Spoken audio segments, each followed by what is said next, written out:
Hello friends, welcome to Kalyani சுலகம்.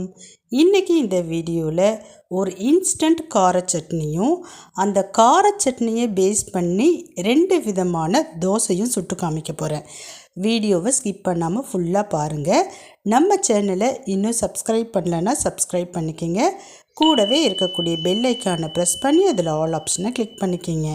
இப்போ வாங்க செய்ய ஸ்டார்ட் பண்ணலாம். ஒரு கைப்பிடி அளவுக்கு சின்ன வெங்காயம் எடுத்துக்கோங்க. அதில் பாதி அளவுக்கு பூண்டு உரித்து எடுத்துக்கோங்க. ஃபஸ்ட்டு சின்ன வெங்காயத்தை இடிக்கல்லில் போட்டு நல்லா நசுக்கிக்கிங்க. சின்ன வெங்காயம் நல்லா ஒன்றும் பாதியுமாக தட்டி எடுத்த மாதிரி இருக்கணும். அப்படியே மிக்சியில் போட்டு மழுமழுன்னு அரைச்சா மாதிரி இருக்கக்கூடாது. மிக்சியில் போடாதீங்க, ஒன்று இடிக்கல்லில் போட்டு நல்லா நசுக்கிக்கிங்க. அப்படி இல்லைன்னா அம்மியில் வச்சு நசுக்கிக்கிங்க. அப்போ தான் டேஸ்ட்டு நல்லாயிருக்கும். இப்போ இது கூடவே பூண்டையும் சேர்த்து நல்லா நசுக்கிக்கிங்க. இப்போ நான் வீடியோவில் காமிச்சிருக்கேன் பாருங்கள், அந்த மாதிரி. இது கூடவே 1 ஸ்பூன் அளவுக்கு குழம்பு மிளகாய் தூள் சேர்த்துக்கங்க. நீங்கள் நல்லா காரம் சாப்பிடுவீங்கன்னா தனி மிளகாய் கூட சேர்த்துக்கலாம். நான் குழம்பு மிளகாய் தூள் தான் சேர்த்துருக்கேன். இது கூடவே தேவையான அளவு உப்பு சேர்த்து தாளிச்சிட்டுனா இந்த சட்னி ரெடி ஆகிடும். ரொம்ப சூப்பராக இருக்கும். தாளிக்கிறதுக்கு கம்பல்சரி நல்லெண்ணெய் தான் யூஸ் பண்ணணும். நல்லெண்ணெய் நல்லா சூடுபடுத்திட்டு கடுகு கருவேப்பிலையை தாளித்து கொட்டணுன்னா சூப்பரான இன்ஸ்டன்ட் கார சட்னி ரெடி ஆகிடுச்சு. ரொம்ப சூப்பராக இருக்குங்க. செய்கிறதுக்கு ஒரு 5 நிமிஷம் கூட ஆகாது. பட் டேஸ்ட்டு நல்லாயிருக்கும். இப்போ நம்ம தோசையை ஊற்றிக்கலாம்.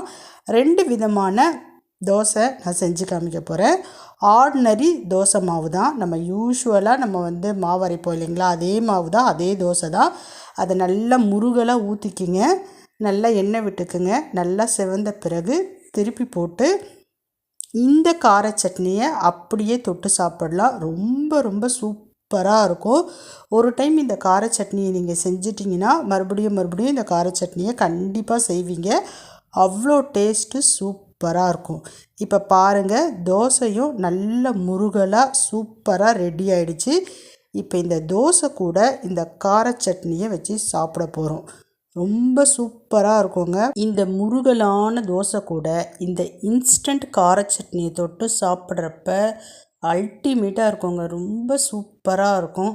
தோசையே வேணவே வேணாம், போர் அடிக்குது அப்படின்னு சொல்கிறவங்க கூட இந்த மாதிரி சட்னி நீங்கள் அரைச்சி கொடுங்களேன், சூப்பராக சாப்பிட்ருவாங்க. இந்த சட்னி பார்த்திங்கன்னா பார்க்குறதுக்கு கொஞ்சமாக இருக்கிற மாதிரி தான் தெரியும். பட் நான் இப்போ செஞ்சு காமிச்ச அளவுலேயே 3 பேர் தாராளமாக சாப்பிட்லாம். நீங்கள் தேவைப்பட்டதுன்னா நல்லெண்ணெய் மட்டும் கொஞ்சம் தாராளமாக விட்டு அப்படியே தொட்டு சாப்பிடுங்க. சூப்பராக இருக்கும். இப்போ நான் இதே சட்னியை வச்சு 2வது தோசை, வேறு விதமான தோசையை ஊற்றி காமிக்க போகிறேன். வீடியோவை ஸ்கிப் பண்ணாமல் ஃபுல்லாக பாருங்கள். ஆர்டினரி தோசை ஊற்றுற மாதிரி ஊற்றிக்கிங்க. அதில் முட்டையை உடச்சி ஊற்றிக்கிங்க. ஒரே ஒரு முட்டையை உடச்சி ஊற்றி நல்லா ஸ்ப்ரெட் பண்ணிக்கிங்க, எல்லா இடத்துலையும் படுற மாதிரி. முட்டை மேலே நல்லா ட்ரை ஆன பிறகு நம்ம அரைச்சி வச்சுருக்க இந்த சட்னியை மேலே அப்படியே எல்லா இடத்துலையும் படுற மாதிரி தடவிடுங்க. தடவிட்டு ஒரு 2 நிமிஷம் அப்படியே விட்டுட்டிங்கன்னா இந்த சட்னியும் நல்லா ட்ரை ஆகிடும். அதுக்கப்புறமேட்டு திருப்பி போட்டுருங்க. திருப்பி போட்டு எடுத்து நீங்கள் சாப்பிட்டிங்கன்னா அவ்வளோ சூப்பராக இருக்கும். அப்படியேவும் சாப்பிடலாம். அப்படி இல்லைன்னா சாம்பார், ஒயிட் சட்னி, இப்படி எதை வேணாலும் தொட்டு சாப்பிட்லாம். ரொம்ப சூப்பராக இருக்கும். இந்த சட்னியை மிஸ் பண்ணிடாதீங்க. இந்த ஒரு சட்னியை வச்சு இப்படி பல விதமான தோசைகளை நம்மளால் செய்ய முடியும். செஞ்சு பார்த்து எப்படி இருக்குன்னு சொல்லுங்கள். பாய்.